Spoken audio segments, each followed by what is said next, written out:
নীরেন্দ্রনাথ চক্রবর্তী বাংলা সাহিত্যের একজন শক্তিশালী কবি, যিনি খুব সাধারণ ভাষায় জীবনের গভীর সত্যকে তুলে ধরতে পেরেছেন। তাঁর কবিতায় আমরা পাই মধ্যবিত্ত জীবনের স্বপ্ন, হতাশা ও বাস্তবতার টানাপোড়েন। অমলকান্তি কবিতাটি মূলত মানুষের শৈশবের স্বপ্ন এবং বড় হয়ে ওঠার কঠিন বাস্তবতার গল্প। এখানে কবি তার স্কুল জীবনের এক বন্ধুর কথা বলেছেন, যে অন্যদের মতো ডাক্তার, উকিল বা মাস্টার হতে চায়নি। সে হতে চেয়েছিল রোদ্দুর। এই রোদ্দুর আসলে প্রতীক। এটি স্বাধীনতা, আনন্দ, সৌন্দর্য আর স্বপ্নের প্রতিচ্ছবি। কিন্তু জীবনের বাস্তব প্রয়োজনে অমলকান্তির সেই স্বপ্ন পূরণ হয় না। তাকে কাজ করতে হয় অন্ধকার ছাপাখানায়। কবি এই চরিত্রের মাধ্যমে দেখিয়েছেন, সব মানুষের ইচ্ছে পূরণ হয় না।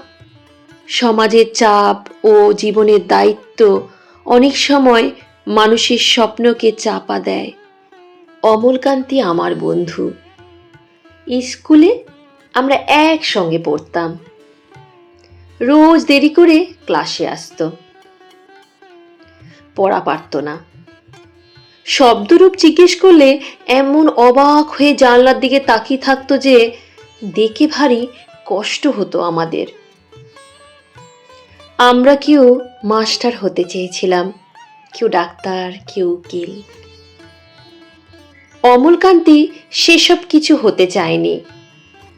সে রোদ্দুর হতে চেয়েছিল। ক্ষান্ত বর্ষণ, কাক ডাকা বিকেলের সেই লাজুক রোদ্দুর, জামার জামরুলের পাতায় যা নাকি অল্প একটু হাসির মতন লেগে থাকে। আমরা কেউ মাস্টার হয়েছি, কেউ ডাক্তার, কেউ উকিল। অমলকান্তি রোদ্দুর হতে পারেনি। সে এখন অন্ধকার একটা ছাপাখানায় কাজ করে। মাঝে মধ্যে আমার সঙ্গে দেখা করতে আসে, চা খায়, এটা ওটা গল্প করে, তারপর বলে, উঠি তাহলে। আমি ওকে দরজা পর্যন্ত এগিয়ে দিয়ে আসি। আমাদের মধ্যে যে এখন মাস্টারি করে, অনায়াসে সে ডাক্তার হতে পারত। যে ডাক্তার হতে চেয়েছিল, উকিল হলে তার এমন কিছু ক্ষতি হতো না। অথচ সকলেরই ইচ্ছে পূরণ হলো, এক অমলকান্তি ছাড়া। অমলকান্তি রোদ্দুর হতে পারেনি।